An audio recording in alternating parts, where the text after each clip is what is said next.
how the people are doing. So, yeah, we're comparing the Pixel 7 Pro to the iPhone. Now, if you have seen my review for the iPhone, you'd know that I am not the biggest fan of it. I think it was kind of disappointing, especially for photography, but there are certain things that it does do fairly well.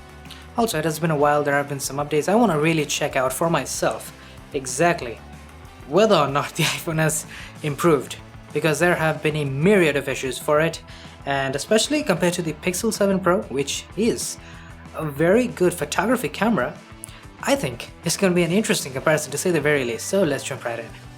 Alright, so the very first image, there's an ultra-wide shot, and you know, the thinking behind it was that we would start off with a very simple image, you know, no crazy highlights or, you know, any harsh conditions, very evenly lit subject, and then we'd go to the more difficult shots. But apparently that's not really required for the iPhone to screw things up, because man, it's blowing out some highlight in the sky. I mean, there is no genuine highlight in the sky. You can see on the Pixel, we don't actually have any highlights in the sky. It's just, you know, normal sky, but it's all blowing something out in there. I don't know, this is obviously a glitch in the processing, and it happened multiple times. Obviously I took multiple shots here because it's just such a weird thing to see. And then upon looking at that image, I thought, let's take something even simpler. You know, this was very evenly lit. I mean, you can see on the Pixel just how simple the shot is supposed to be, but the iPhone screwed up once again. This is the ultra-wide camera, and I'm honestly not sure what's going on here. There's supposed to be a beautiful gradient like on the Pixel, but we get none of that. Very unfortunate indeed, but you know, I did finally manage to get a shot that looks decent on the iPhone. And it did not involve the sky. Maybe the sky is the problem, who knows. You can see here, it looks pretty good on both. I do think the Pixel is slightly oversaturating things. And you know, the iPhone obviously goes for a lower saturation look. If you prefer that, well, there you have it. But then for 2x zoom, now interestingly, both phones here use sensor crop. Now I do think that the iPhone manages to use sensor crop a little bit better. You know, it doesn't look as sharp, and I'm pretty sure you guys can't even see the difference because it is a very minute difference. But Pixel is just a little bit more processed. You can see a little bit more artifacts around few of the edges of the leaves and maybe some of the flowers. It's a difference worth pointing out because these are the only two phones that I've ever used that use sensor crop, and I think it's a really good technology as such. And I think the iPhone has the best one thus far. And then we have 3x, which is obviously where the iPhone is really good at. It's optical zoom, you're gonna get stellar details.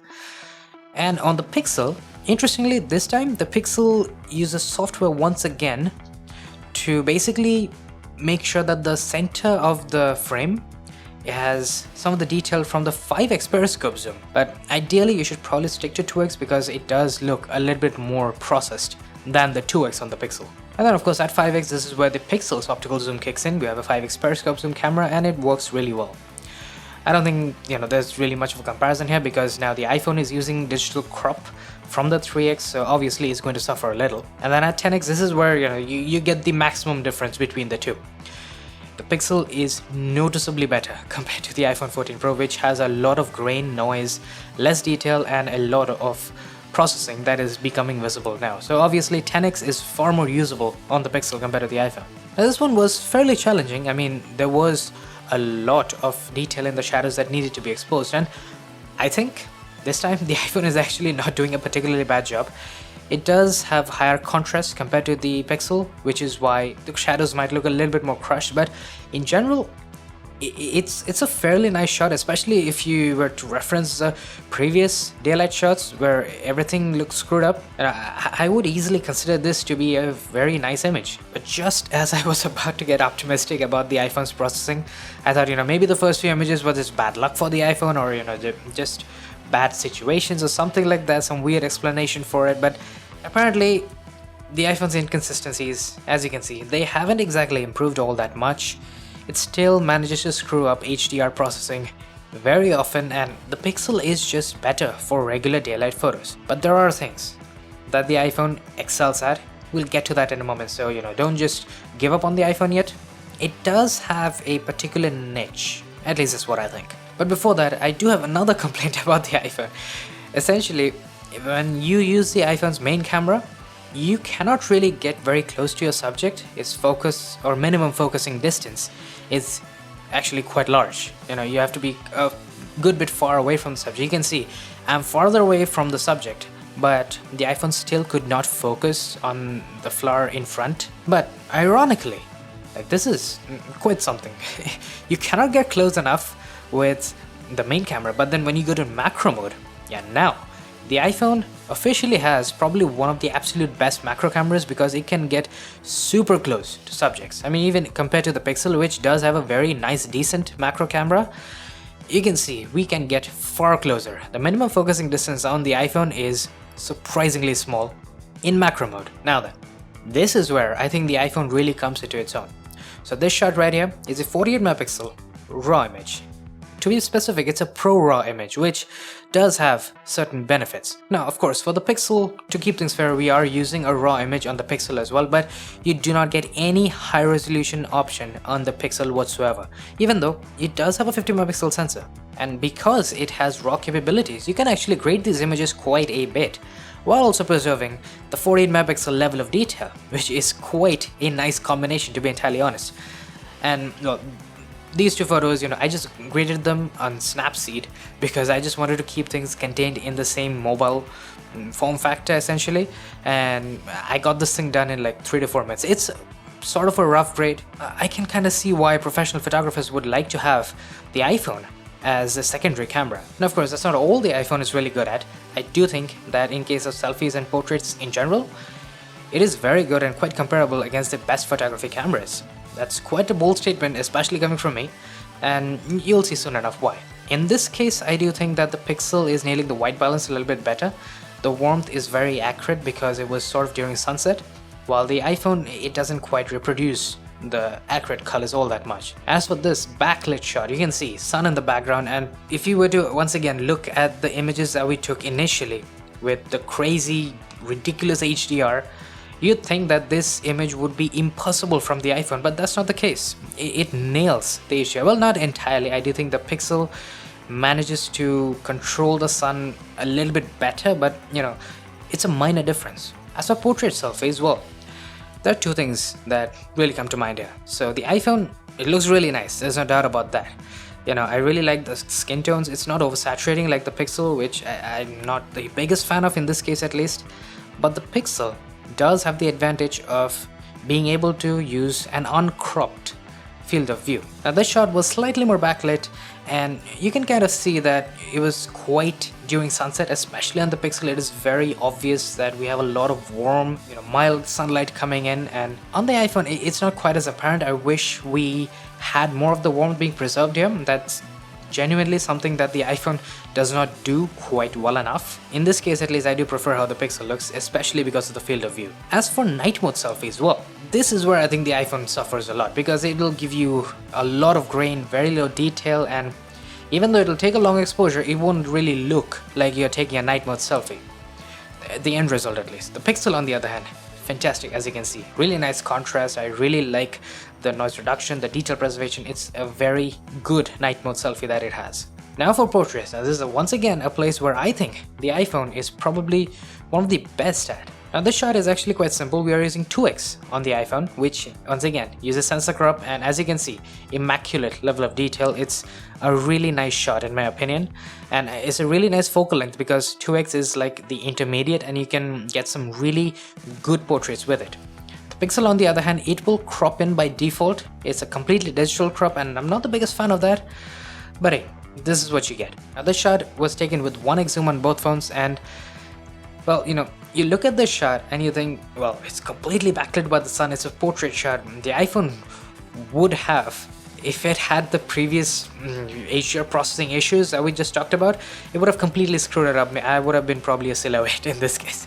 But that's not the case. The iPhone's nailing the HDR processing, which is very awkward because this is a much more processing heavy photograph, with portrait mode and the edge detection and everything happening at the same time. The HDR is more likely to screw up in this case, but that's not really the case. So clearly the iPhone can handle itself, but not with normal daylight photos apparently. And then 3x zoom. Now this is by far some of the best 3x zoomed in portrait photos that you can get, because a 3x zoom camera is very high quality on the iPhone. But then for the Pixel, well, you do get an option to zoom in. I would heartily recommend never to use that. Just forget that the zoom in option exists, because you're already cropping in a little bit with the Pixel. You crop in even more and it's just gonna look terrible, as you can see. And same goes for night mode portraits. You can use 1x and 2x zoom on the iPhone and get immaculate results.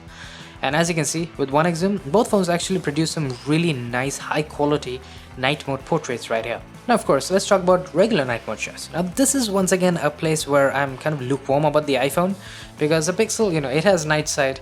It gives you some really nice, incredible night mode shots. There's no doubt about that. In this case, it's perfectly nailing the white balance. We did have warm street lights and it looks very, very accurate, while the iPhone, not so much. And another problem on the iPhone is that the automatic night mode, it really sucks, because it just would not turn on. I mean, this is clearly a nighttime shot, and because of that, without night mode, if you just shoot on auto, then you're just going to get far less detail and a lot more noise. And even in this case, believe it or not, the iPhone did not turn on night mode. I mean, it's why it looks so dark in the shadows, and you get no detail whatsoever. There's a ton of grain as well. The Pixel, on the other hand, in terms of a night mode shot, is doing a really good job. A lot of detail in the shadows, the general detail preservation is incredible, the sharpness is good, and very low grain and noise.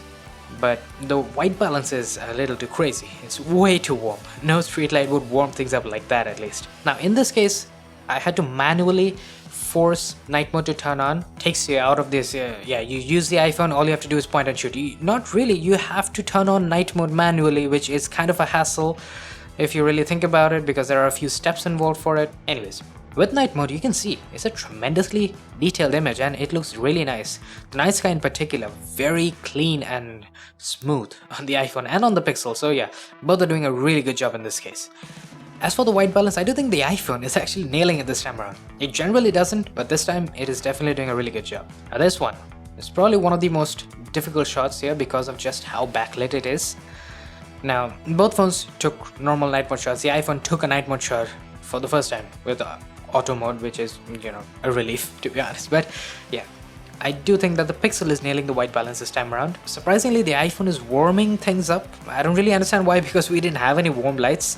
So it's obviously messing up the white balance a little, but otherwise, everything else about the image looks quite pristine on both. Now, here's an ultra-wide shot, pretty dark conditions, and both are doing a really good job in terms of detail preservation, noise reduction, and white balance. That's consistently good on both.